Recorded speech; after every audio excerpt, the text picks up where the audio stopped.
క్యాండిల్స్ని మీరు అలా అర్థం చేసుకోవాల్సి ఉంటుంది. ఒక ఇంత స్ట్రాంగ్ క్యాండిల్ ఫామ్ అయిందంటే సెల్లర్ మైండ్ సెట్ ఎలా ఉండాలి, హైలోకి వస్తున్నప్పుడే సెల్ చేయడానికి ట్రై చేయాలి. హై ఎక్కడ లైవ్లో జరిగేటప్పుడు నేను ఉన్నాను కదా, మీరు అర్థం చేసుకోవాలి. ఓకే ఇది బయింగ్ జోన్ కాబట్టి అప్పుడు మళ్ళీ హైలో దొరుకుతుంది, మళ్ళీ సెల్ చేస్తారు సెల్లర్స్. హలో అండి, welcome to trading school Telugu. మనైతే మార్కెట్ అనాలిసిస్ చేసాం కదా, ఈ వీడియోలో అయితే అనాలిసిస్ చేసామండి. ఏమైనా డౌట్స్ ఉంటే ఒకసారి ఆ వీడియో చెక్ చేసి వీడియోలోకి వచ్చారనుకోండి, మీకు ఒక క్లారిటీ అయితే వస్తుంది. దాంతోపాటు ప్రతి వీడియోలో కూడా మా ఎక్స్పీరియన్స్ అనేది షేర్ చేస్తుంటాం, వీలైతే ఒకసారి చెక్ చేయండి. ఎందుకంటే మార్కెట్ ఒక్క రోజులో వచ్చేది కాదు కదా, మనం ఆల్రెడీ చెప్తూనే ఉన్నాను ప్రతి ఒక్కరికి. ఎవరిని చూసి కూడా మీరు ట్రేడ్ చేయాలని ట్రై చేయొద్దు. ఎవరిని చూసినా రాంగే అవుతారు మీరు. ఎందుకంటే మార్కెట్ అనేది డైనమిక్ అండి, మారిపోతూ ఉంటుంది. ఇప్పుడు అనాలిసిస్ చేసేది ఏంటిది, ఇవాళ జరిగిన దాన్ని బట్టి రేపు ఇలా జరగడానికి పాసిబిలిటీ ఉందని చెప్తాం, అంతేగాని ఖచ్చితంగా అలా జరిగిద్దని కాదు. అనాలిసిస్ని అర్థం చేసుకుంటే దాన్ని బట్టి మీరు సొంతగా అనాలిసిస్ చేయగలుగుతారు కదా, అలా అనమాట. దానికోసమే మనం ఎడ్యుకేషన్ పర్పస్కి మాత్రమే చెప్పడం జరుగుతుంది, కానీ ఎటువంటి బై సెల్ రికమెండేషన్స్ అయితే కాదు. దాంతోపాటు మీకు ఒక మంచి ఎగ్జాంపుల్ కూడా చెప్తా చూడండి. మన పాత వీడియోస్ ఉంటే అక్కడికి వెళ్ళేసి మీరు కామెంట్స్లో చూడండి, ఇవాళ ఎంత ప్రాఫిట్ వచ్చింది, ఇవాళ అంత ప్రాఫిట్ వచ్చిందని ఎవరైనా కామెంట్ చేసి ఉంటారు. వాళ్ళు ఇప్పుడు కామెంట్ చేయలేరు వాళ్ళు, ఎందుకంటే ఆ రోజు వచ్చినాయి తర్వాత వెళ్ళిపోతూ ఉంటాయండి. అంటే మనకు నాలెడ్జ్ లేకుండా వచ్చిన మనీ వెళ్ళిపోతాయి అనమాట మన దగ్గర నుంచి. మన దగ్గర నాలెడ్జ్ ఉందనుకోండి, దానికి తగ్గట్టు మనకు మనీ వచ్చితే ఆ మనీ మన దగ్గర ఉంటాయి. లేదనుకోండి ఖచ్చితంగా అవి మార్కెట్ తీసేసుకుంటుంది. మళ్ళీ ప్రతి ఒక్కరు ఏం చేయాలంటే నేర్చుకొని ట్రేడ్ చేయడానికి ట్రై చేయండి, కానీ ఎవరో చెప్పారని ఎంట్రీస్ అయితే ప్లాన్ చేయొద్దు, ఓకేనా. Okay, market high gap up అయినా లైట్ గ్యాప్ అప్ అయినా మార్కెట్ ఫాల్ రావడానికి ఛాన్స్ ఉందని చెప్పుకున్నాం. మార్కెట్లో ఏం జరిగింది, ఎక్కడెక్కడ ఎంట్రీలు వచ్చాయి అనేది చూద్దాం. దాంతోపాటే మనం రేపటి అనాలిసిస్ కూడా మాట్లాడుకుందాం. ఓకే, మరి నేనేం చెప్పుకున్నాం, మార్కెట్ లైట్ గ్యాప్ అప్ అయినా హై గ్యాప్ అప్ అయినా మార్కెట్ ఫాల్ రావడానికి ఛాన్స్ ఉందని చెప్పుకున్నాం అండి. చాలా బై చేయాలంటే ఎక్కడ చెప్పుకున్నాం, ఈ జోన్లో ప్రైస్ ఏమైనా ఆగే ఛాన్స్ ఉంది, లేదా ఇక్కడ ఉంది చూడండి, ఇక్కడ ఉంది కదా, ఈ జోన్ లా చేసింది కదా, ఈ జోన్లో మనకి ఏమైనా ప్రైస్ ఆగడానికి ఛాన్స్ ఉంది అనుకున్నాం. మనం మ్యాక్సిమం సెల్ సైడే ప్లాన్ చేసుకుందాం, ఫాల్ రావడానికి అవకాశం ఉంది అనుకున్నాం.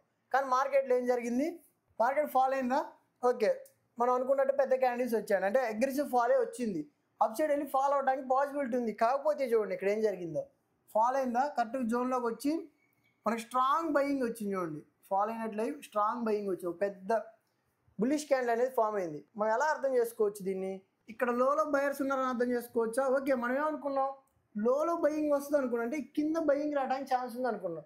కానీ ఇక్కడ ఎంత పెద్ద క్యాండిల్ వచ్చిందంటే బయర్స్ ఇక్కడే యాక్టివ్ అయ్యారనే కదా అర్థం. అలా అనమాట, క్యాండిల్స్ని మీరు అలా అర్థం చేసుకోవాల్సి ఉంటుంది. ఒక ఇంత స్ట్రాంగ్ క్యాండిల్ ఫామ్ అయిందంటే ఓకే బయర్స్ ఇక్కడ ఎంటర్ అయ్యారు అని మనకు అర్థమైంది కదా, అలా అనమాట. ఈ లోలో బయర్స్ ఉన్నారని మనకు అర్థమైంది. ఓకే, ఇక్కడ చూడండి పెద్ద సెల్లింగ్ క్యాండిల్ వచ్చింది కదా, ఇక్కడ పెద్ద రెడ్ క్యాండిల్ వచ్చింది కదా, అంటే హైలో ఎవరు ఉన్నారు, మనకి సెల్లర్స్ ఉన్నారని అర్థమైంది కదా. ఇప్పుడు ప్రైస్ హైలోకి వస్తున్నప్పుడు సెల్ సైడ్ ప్లాన్ చేయొచ్చు, ఈ లోలోకి వస్తున్నప్పుడు బై సైడ్ కూడా మనం ప్లాన్ చేసుకోవచ్చు అనమాట. ఓకే, ఇది ఎవరి ఇష్టం వాళ్ళని, కొంతమంది చేస్తారు కొంతమంది చేయరు. బిగినర్స్ అనుకోండి అవాయిడ్ చేయడం బెటర్ ఉంటుంది. కరెక్ట్ మీరు అనుకున్న జోన్స్లోకి వచ్చినప్పుడే ఎంట్రీ ప్లాన్ చేసుకోవచ్చు బిగినర్స్, లేదనుకోండి అవాయిడ్ చేయొచ్చు. కొంచెం ఆల్రెడీ ఎక్స్పీరియన్స్ ఉందనుకోండి వాళ్ళైతే వాళ్ళ అనాలిసిస్ తగ్గట్టు చేస్తారు. ఓకే, కావాలంటే నిన్న గమనించండి, ప్రైస్లో ఏం జరిగింది, ఓపెన్ అయిందా, ఓపెన్ నుంచి అప్ సైడ్ వెళ్ళి ఫాల్ అయింది కదా, ఈ లోలో మళ్ళీ బయింగ్ వచ్చింది కదా. ఇక్కడ చూడండి సేమ్, ఎక్కడైతే సెల్లింగ్ వచ్చిందో హైలో అదే ప్రైస్లో నుంచి సెల్లింగ్ అనేది స్టార్ట్ అయింది. నెక్స్ట్ చూడండి ఇక్కడ బయింగ్ వచ్చింది కదా, కరెక్ట్గా జోన్లోకి రాగానే కొంచెం బయింగ్ ప్రైస్ అనేది కనిపించింది కదా మనకి, సేమ్ అదే. అంటే ఈ సిచ్యువేషన్లో మనకి ఇది హై అనమాట, ఈ సిచ్యువేషన్లో ఇది లో కదా, అలా ఆ రేంజ్ తగ్గట్టు ప్రైస్ అనేది యాక్ట్ అయింది. ఒకవేళ ఈ రేంజ్ బ్రేక్ అయింది అనుకోండి ఫాల్ రావడానికి పాసిబిలిటీ ఉంది, ఈ రేంజ్ బ్రేక్ అయింది అనుకోండి అప్ సైడ్ వెళ్ళడానికి పాసిబిలిటీ ఉంది. అలానే సేమ్ ఇక్కడ కూడా, కాకపోతే ఇక్కడ కొంచెం స్ట్రాంగ్ ఉంది చూడండి, నిన్నటితో పోల్చుకుంటే మనం ఇవాళ కొంచెం స్ట్రాంగ్ ఉంది కదా. పెద్ద గ్రీన్ క్యాండిల్ వచ్చింది, పెద్ద రెడ్ క్యాండిల్ వచ్చింది. ఇక్కడ మనకి ఏం అర్థమైంది, హైలో సెల్లర్స్ ఉన్నారని అర్థమైంది కదా, ప్రైస్ ఆ హైలోకి వస్తుంది. మీరు సెల్ చేయకపోయినా పర్లేదు కానీ బై చేయకూడదు హైలో ఉన్నప్పుడు, అర్థమైందా. బయ్యర్ మైండ్ సెట్ ఎలా ఉండాలి, లోలోనే బై చేయాలని ట్రై చేయాలి. సెల్లర్ మైండ్ సెట్ ఎలా ఉండాలి, హైలోకి వస్తున్నప్పుడే సెల్ చేయడానికి ట్రై చేయాలి. హై ఎక్కడ, ఇది ఇక్కడ ఉంది కదా, సెల్లింగ్ అని జోన్ అని మనకి ఇక్కడ అర్థమైంది కదా, బయింగ్ జోన్ అని ఇక్కడ అర్థమైపోయింది కదా, అలా అనమాట. ఓకేనా, అలా మీరు అర్థం చేసుకొని ఎంట్రీస్ అనేవి ప్లాన్ చేయొచ్చు. ఎంట్రీస్ ఎలా ప్లాన్ చేయాలంటే చెప్పాం కదా, మీకు సెటప్ అనేది ఉండాలండి. సెటప్ అంటే ఎలా అంటే ఇక్కడ లాజిక్లు మీకు అర్థం అవ్వాలి, కొన్ని బేసిక్స్ తెలిసి లాజిక్స్ అర్థమయ్యాక మీ మైండే దాన్ని రెడీ చేసుకుంటుంది ఆ సెటప్ని. ఇక్కడ గమనించండి కావాలండి నేను చెప్తా.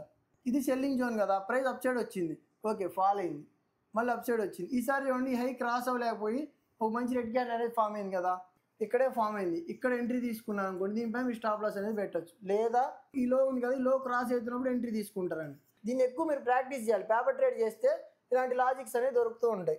అంటే సింపుల్గా చెప్తా చూడండి, ఇప్పుడు అప్ ట్రెండ్ ప్రకారం ఏమవ్వాలి, ప్రైస్ అప్ సైడ్ వెళ్ళి ఫాల్ అయ్యి అప్ సైడ్ వెళ్ళాలి కదా. ఇదిగోండి అప్ సైడ్ వెళ్ళి ఫాల్ అయ్యి అప్ సైడ్ వచ్చింది.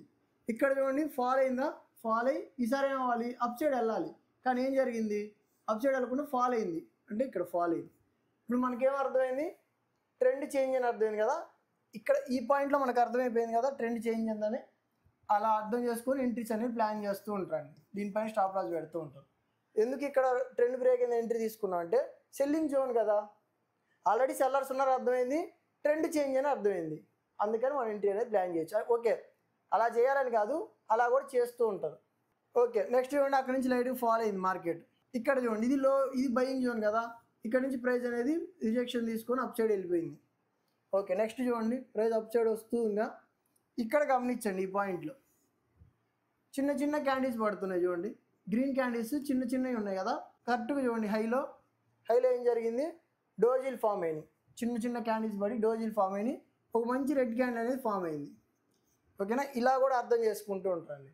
ఎలా అంటే ఓకే సెల్లర్స్ ఉన్నారు కదా ఇక్కడ, ఆల్రెడీ హైలో సెల్లర్స్ ఉన్నారు, బయర్స్ వీక్ అవుతూ ఉన్నారు, సెల్లర్ స్ట్రాంగ్ అయ్యాడు అనమాట. ఓకేనా, సెల్లర్ స్ట్రాంగ్ అయ్యాడని అలా అర్థం చేసుకొని ఎంట్రీస్ అనేవి ప్లాన్ చేస్తుంటారు. స్టాప్ లాస్ అనేది ఆ స్వింగ్ హైలో పెడుతూ ఉంటారండి. ఇలా ఎంట్రీస్ అనేవి ప్లాన్ చేయొచ్చు. ఓకే, ఇలానే చేయాలంటే ఎవరి ఇష్టం వాళ్ళండి. కొంతమంది ఏం చేస్తారు, ఇక్కడ గమనించండి, ఇక్కడ ట్రెండ్ లైన్ డ్రా చేస్తారు. అర్థమైందా పాయింట్. కొంతమంది ఏమో ఇక్కడ ట్రెండ్ లైన్ డ్రా చేసి ట్రెండ్ లైన్ బ్రేక్ అవ్వగానే ఎంట్రీ తీసుకుంటారు.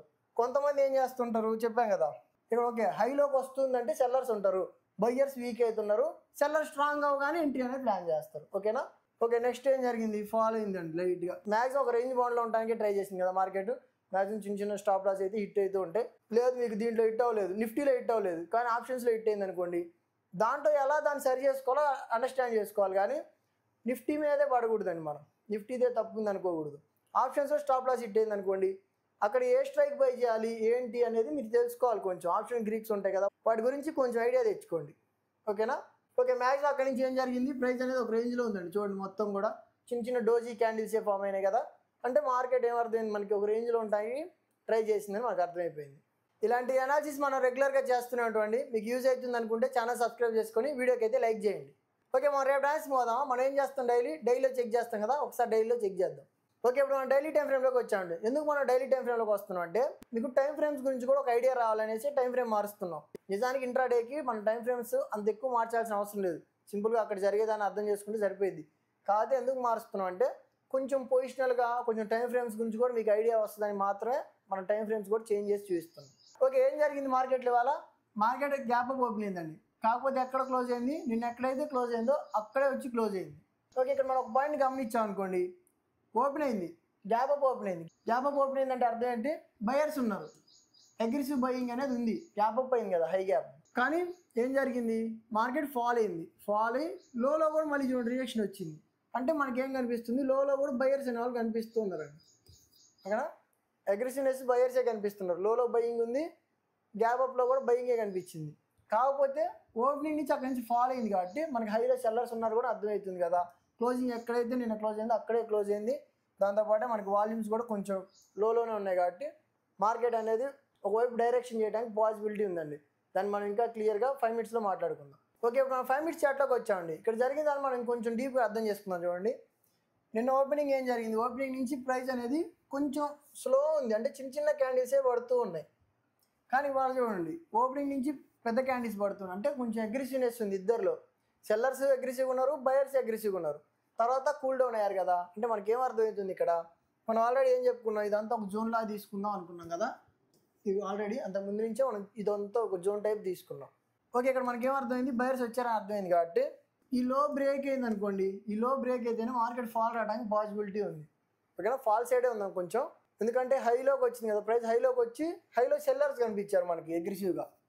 హైలో కామన్గా ఎవరు ఉంటారు, సెల్లర్సే ఉంటారు కాబట్టి బయర్స్ కొంచెం ఆగే ఛాన్స్ అనేది ఉంటుంది అనమాట. ప్రైస్ పెరుగుతూనే ఉంటాయి, కొనరు కదా బయర్స్ అనే వాళ్ళు, కొంచెం స్లో అవుతూ ఉంటారు. కొంచెం సెల్ సైడే ఆలోచిద్దాం. ఓకేనా. ఓకే, ఇక్కడ మనకి బయర్స్ ఉన్నారని అర్థమవుతుంది కదా ఈ జోన్లో. అందుకని మనం ఏం చేద్దాం అంటే ఇక్కడ ఉంది కదా 25,043 ఉందండి. ఈ లెవెల్ బ్రేక్ అయింది అనుకోండి, ఈ లెవెల్ బ్రేక్ అయితేనే మార్కెట్ ఫాలో అవడానికి పాసిబిలిటీ ఉంది. ఓకేనా. మార్కెట్ దగ్గర రేపు న్యూట్రల్ ఓపెన్ అయింది అనుకోండి, న్యూట్రల్ ఓపెన్ అయితే లో బ్రేక్ అయింది అనుకోండి, వెయిట్ చేయండి కొంచెం. ఇలా ఇక్కడ బయింగ్ ఉంది అనుకుంటున్నాం కదా, కొంచెం రిజెక్ట్ అయ్యే పాసిబిలిటీ ఉంటుంది. అందుకని మనం ఏం చేద్దామంటే ఈ లెవెల్ బ్రేక్ అయితేనే సెల్ సైడ్ ఆలోచిద్దాం. లేదు market light gap down open అయింది అనుకోండి, గ్యాప్ డౌన్ ఓపెన్ అయితే మనకి ఏమర్థమవుతుంది, ఈ లెవెల్ కంటే కింద ఓపెన్ అయింది అనుకోండి, అప్పుడు మనకి సెల్లింగ్ ప్రైస్ ఉన్నట్లు అర్థమవుతుంది. కాబట్టి కొంచెం ప్రైస్ హైలోకి వస్తున్నా సరే సెల్ సైడే ప్లాన్ చేద్దాం. ఓకేనా, ఈ జోన్లో మనం సెల్లింగ్ సైడ్ ఆలోచిద్దాం. హై గ్యాప్ డౌన్ జరిగింది అనుకోండి, మనకి ఏమర్థమైంది, హెవీ సెల్లింగ్ ఉందని మనకు అర్థమవుతుంది. కాబట్టి హైలోకి వస్తున్న సెల్ సైడే ప్లాన్ చేస్తాం. చిన్న చిన్న రీట్రేస్మెంట్లో కూడా మనం సెల్ సైడ్ ఆలోచిస్తాం అనమాట. ఎలా అంటే ఇలా ఫాలో అప్ సైడ్ వస్తుంది, రీట్రేస్మెంట్లు ఉన్నాయి కదా ఇలా, వాటిలో కూడా మనం సెల్ సైడే ఆలోచిస్తాం. ఓకేనా, హై గ్యాప్ డౌన్ జరిగినా లేదు మార్కెట్ ఫాల్ అవుతూ వచ్చినా ఇక్కడ ఉంది చూడండి 24,868 ఉందండి. ఓకేనా, ఈ జోన్ దగ్గర మనకి బయింగ్ వచ్చే ఛాన్స్ అనేది ఉంది. ఆల్రెడీ మార్కెట్ పెరుగుతూ వస్తుంది, ఇక్కడ రీట్రేస్మెంట్ కోసం చూస్తుంది అనమాట. అందుకని మనం సెల్ సైడ్ ఆలోచిస్తున్నాం, లోలో బై సైడే ఆలోచిస్తున్నాం. ఓకేనా, ఈ జోన్ దగ్గర లేదు market neutral open up side break అయింది అనుకోండి, అప్ సైడ్ బ్రేక్ అయితే మనం ఏం చేయొద్దండి. ఎందుకంటే ఇక్కడ సెల్లింగ్ ఉందని అనుకుంటున్నాం కదా, హై జోన్లో సెల్లర్స్ అనిపిస్తున్నారు కదా, మార్కెట్ ఏం జరిగిందంటే అప్ సైడ్ వెళ్ళినట్టు వెళ్ళి ఫాలో అవుతూ ఉంటుంది అనమాట. అందుకని మనం అవాయిడ్ చేద్దాం. ఈ లో బ్రేక్ అయితే ఫాలో అవ్వచ్చేమో కానీ హై బ్రేక్ అయితే అప్ సైడ్ వెళ్ళడానికి ఛాన్స్ తక్కువ ఉంది. లేదు మార్కెట్ లైట్ గ్యాప్ అప్ అయింది అనుకోండి, లైట్ గ్యాప్ అప్ అయినా సరే మార్కెట్ సెల్లింగ్ రావడానికి పాసిబిలిటీ ఉంది. ఓకేనా, లేదు మార్కెట్ హై గ్యాప్ అప్ అయింది అనుకోండి, హై గ్యాప్ అప్ జరిగినా ఫాలో వస్తూ ఉంటుందండి. అందుకని మనం ఏం చేద్దామంటే ప్రైస్ అనేది సస్టైన్ అవ్వాలి కొంచెం. మనకి మనం ఏం చెప్పుకున్నాం నిన్న, చిన్న చిన్న క్యాండిల్స్ పడుతూ ఉన్నాయి అనుకోండి, బయింగ్ రావడానికి హై పాసిబిలిటీ ఉంది అనుకున్నాం. కానీ ఇక్కడ ఏం జరిగింది, పెద్ద క్యాండిల్స్ పడ్డాయి కదా, అలానే అనమాట. హై గ్యాప్ అప్ జరిగితే ఫాల్ అనేది కొంచెం స్లోగా రావాలి. ఓకేనా, చిన్న చిన్న క్యాండిల్స్తో వస్తుంది అనుకోండి, అక్కడ మనకి ఏం అర్థమైంది చెప్పండి, సెల్లర్స్ కొంచెం వీక్గా ఉన్నారని అర్థమైంది. కాబట్టి ఈ లోలోకి రాగానే మనం బై సైడ్ అనేది ప్లాన్ చేస్తాం. ఓకేనా, అలా మీరు అర్థం చేసుకోండి. సెల్లర్ వీక్ అయ్యి బై స్ట్రాంగ్ అవ్వాలి, అప్పుడు మాత్రమే మనం ఎంట్రీ అనేది ప్లాన్ చేస్తాం. లేదు హై గ్యాప్ అప్ జరిగి అప్ సైడ్ వెళ్ళింది అనుకోండి, అప్ సైడ్ వెళ్తే ఎక్కడ ఉంది మనకి 25,284 ఉందండి. ఈ జోన్ దగ్గర మనకి సెల్లింగ్ అనేది ప్లాన్ చేసుకోవచ్చు. ఓకేనా, ఓకే, ఎక్కడ అర్థం కాలేదనుకోండి ఒకసారి వీడియోని రిపీటెడ్గా వినండి, మీకు క్లారిటీ అనేది వస్తుంది. ఓకే, ఇప్పుడు మనం బ్యాంక్ నిఫ్టీ 5 మినిట్స్ చార్ట్లోకి వచ్చామండి. మనం నేను ఏం చెప్పుకున్నాం ఇక్కడ గమనించండి, ఇదో రెసిస్టెన్స్ జోన్లో వర్క్ అవుతుంది అనుకున్నాం కదా 57,000, అందుకే అక్కడ డ్రా చేసుకోవడం జరిగిందండి. ఓకే, ఏం జరిగింది మార్కెట్లో, కరెక్ట్గా ఎక్కడైతే మనం జోన్ రాసామో అక్కడే ఓపెన్ అయింది. ఇక్కడ మనం ఏం చెప్పుకున్నాం, మార్కెట్ ఫాలో అయితే వచ్చింది అనుకోండి, ఇక్కడ కూడా గమనించండి ఒక జోన్లా ఉంది కదా, ప్రైస్ ఇక్కడ ఏమైనా ఆగొచ్చు, మనకి ఇక్కడ ఆగే ఛాన్స్ ఉందని చెప్పుకున్నామండి. కరెక్ట్ చూడండి, ఆగిద్దా లేదా అని మనకి ఎలా తెలిసింది, మనకు తెలియదండి ఆగిద్దా ఆగదో. మనం అర్థం చేసుకోవాలి ఇక్కడ. ఓకే, ఇంత ఫాల్లో కూడా ఇంత మంచి క్యాండిల్ ఫామ్ అయిందంటే బయర్స్ వచ్చారని కదా అర్థం. అలా అర్థం చేసుకోవాలి మనం, అంతేగాని ప్రతిదీ నేను చెప్పాలంటే అక్కడ నేను చెప్పలేను కదా, అంటే లైవ్లో జరిగేటప్పుడు నేను ఉన్నాను కదా. మీరు అర్థం చేసుకోవాలి, ఓకే ఇది బయింగ్ జోన్ కాబట్టి వెయిట్ చేద్దాం, అక్కడ ఏం జరుగుతుందో చూద్దాం అని అట్లా అర్థం చేసుకోవాల్సి ఉంటుంది. ఇక్కడ ఏం జరిగింది చూడండి, ఫాలో అయితే వచ్చి ఒక మంచి గ్రీన్ క్యాండిల్ అయితే క్లోజ్ అయింది. ఓకే, అక్కడ నుంచి లైట్కి ప్రైస్ అప్ సైడ్ వెళ్ళింది. ఓకే, ఆ నుంచి ఫాలో అయిందా, మళ్ళీ చూడండి ఎక్కడైతే మనకి బయింగ్ ప్రెజర్ ఉందో, ఎక్కడైతే బయింగ్ ఉందో అక్కడ నుంచి మళ్ళీ ప్రైస్ ఆగి అక్కడ నుంచి లైట్కి బయింగ్ అనేది స్టార్ట్ అయింది. అంటే ఇక్కడ మనకి ఏం అర్థం చేసుకోవచ్చు, ఓకే ఇది ఒక బయింగ్ జోను, ఈ ప్రైస్ ఇక్కడికి వచ్చింది, మన సెటప్ వచ్చింది అనుకోండి, చూడండి ఇక్కడ ఒక కన్సల్టేషన్ జరిగింది, బ్రేక్ అయింది, అలా ఎంట్రీ తీసుకోవచ్చు అనమాట. ఇది ఒక సెటప్, కన్సల్టేషన్ బ్రేక్అవుట్ అనేది ఒక సెటప్ అనమాట. మీరు ప్రాక్టీస్ చేయాలి, ఏది బెస్ట్గా ఉంది మీ మైండ్ సెట్కి ఏది సూటబుల్ అయితే అది సెలెక్ట్ చేసుకోవాల్సి ఉంటుంది. ఓకేనా, ఓకే రేపు మార్కెట్ ఇంకా న్యూట్రల్ ఓపెన్ అయింది అనుకోండి, న్యూట్రల్ అంటే ఇక్కడ తీసుకుని కరెక్ట్గా ఇదంతా జోన్లా ఉంది కదా, ఇక్కడ ఓపెన్ అయితే న్యూట్రల్ కింద తీసుకుందాం. మార్కెట్ డౌన్ సైడ్ బ్రేక్ అయింది అనుకోండి, డౌన్ సైడ్ బ్రేక్ అయితే మంచి ఫాల్ రావడానికి ఛాన్స్ ఉందండి. ఎందుకంటే బయింగ్ అనుకుంటున్నావా, కరెక్ట్గా బయింగ్ బ్రేక్ అయినట్టు కదా, బయింగ్ జోన్ కంటే కిందకు వచ్చిందంటే ప్రైస్ బయర్స్ వీక్ అయ్యారని మనకు అర్థమైంది కదా, మార్కెట్ అక్కడ నుంచి ఫాలో అవడానికి పాసిబిలిటీ ఉంటుంది. మనకి ఎక్కడ వరకు ఛాన్స్ ఉంది, 55,947 ఉందండి. ఓకేనా, ఈ జోన్ వరకు మనకి ఫాలో అయ్యే ఛాన్స్ ఉంది. ఇక్కడ ఏమన్నా మనకి బయింగ్ ఎంట్రీ దొరికే అవకాశం ఉంది. ఓకేనా, లేదు market neutral open up side break అయింది అనుకోండి, అప్ సైడ్ బ్రేక్ అయితే వెయిట్ చేద్దాం. ఎందుకంటే ఇక్కడ గమనించండి, నిన్నేమో ఈ ప్రైస్లోకి వచ్చిందా, ఫాల్ చూడండి స్లో ఉంది, అదే ప్రైస్కి ఫాల్ వస్తే చూడండి ఇంకా ఎక్కువైంది. అంటే ఎవరు అగ్రెసివ్ అయ్యారు ఇక్కడ మనకి క్లియర్గా అర్థమవుతుంది కదా, సెల్లర్స్ అనే వాళ్ళు అగ్రెసివ్ అయ్యారు. కాబట్టి అప్ సైడ్ బ్రేక్ అయింది అనుకోండి, వెయిట్ చేద్దాం, అక్కడ నుంచి మళ్ళీ ఫాలో అవడానికి పాసిబిలిటీ ఉంటుంది. ఓకేనా, లేదు మార్కెట్ లైట్ గ్యాప్ అప్ అయింది అనుకోండి, లైట్ గ్యాప్ అప్ అయినా సరే మనం ఈ జోన్ అనేది ఇంపార్టెంట్గా చూద్దాం. ఆ జోన్ బ్రేక్ అయితేనే మనం బై సైడ్ ఆలోచిద్దాం. లేదనుకోండి మార్కెట్ ఫాల్ రావడానికి పాసిబిలిటీ ఉంది, లోలో బయింగ్ రావడానికి పాసిబిలిటీ ఉంది. లేదు మార్కెట్ హై గ్యాప్ అప్ అయింది అనుకోండి, హై గ్యాప్ అప్ అయితే మనకి ఏమర్థమవుతుంది, అగ్రెసివ్ బయింగ్ అనిపిస్తుంది. కాబట్టి బై చేయొద్దు, అక్కడ కూడా మనం వెయిట్ చేద్దాం. ఇక్కడ ప్రైస్ ఆగింది అనుకోండి, సస్టైన్ అయింది అనుకోండి, లేదా అప్ సైడ్ వెళ్ళి లోలోకి వస్తుంటే బై సైడ్ అనేది ప్లాన్ చేద్దాం. ఎందుకంటే సెల్లర్స్ అయిపోయారని మనకు తెలియాలి. ఓకేనా, సెల్లర్స్ కంప్లీట్ అయితేనే కదా ఫాల్ రాదు, లేదనుకోండి అప్పుడు మళ్ళీ హైలో దొరుకుతుంది మళ్ళీ సేల్ చేస్తారు సెల్లర్స్, అలా అనమాట. అందుకని ఇక్కడ అయిపోయారని మనకు తెలిసినప్పుడు లోలోకి వస్తే బై సైడ్ ప్లాన్ చేసుకోవచ్చు. ఓకేనా, ఈ జోన్లోకి వచ్చినా మనం బై సైడ్ అయితే ప్లాన్ చేయొచ్చు. లేదు market light gap down open అయింది అనుకోండి, గ్యాప్ డౌన్ ఓపెన్ అయినా సేమ్ అనమాట, ఫాల్ రావడానికి పాసిబిలిటీ ఉంది. హైలోకి వస్తున్నప్పుడు ఈ జోన్లో మనం సేల్ సైడ్ ప్లాన్ చేసుకోవచ్చు. లేదు మార్కెట్ హై గ్యాప్ డౌన్ జరిగింది అనుకోండి, హై గ్యాప్ డౌన్ జరిగితే మనకి సెల్లింగ్ ప్రైస్ ఉన్నట్లు అర్థమవుతుంది కదా క్లియర్గా. అప్ సైడ్ వస్తుంటే సెల్ సైడ్ ప్లాన్ చేస్తాం, లోకి వస్తుంది అనుకోండి ఈ జోన్లో బై సైడ్ అనేది ప్లాన్ చేస్తాం. ఓకేనా? మనం ఎలా చేస్తున్నాం, ఏ లాజిక్తో ప్రైస్ని అర్థం చేసుకున్నాం అనేది కూడా క్లియర్గా చెప్తున్నాను. కేవలం ఎడ్యుకేషన్ పర్పస్ మాత్రమే తీసుకొని వీడియో మీరు ప్రాక్టీస్ చేయండి. ఓకేనా? ఓకే, నా అనాలిసిస్ కనుక నచ్చినట్టయితే వీడియోకి లైక్ చేయండి, డౌట్స్ ఉంటే కామెంట్ చేయండి, మీ ఫ్రెండ్స్కి షేర్ చేయండి, ఛానల్ సబ్స్క్రైబ్ చేసుకోండి. Thank you.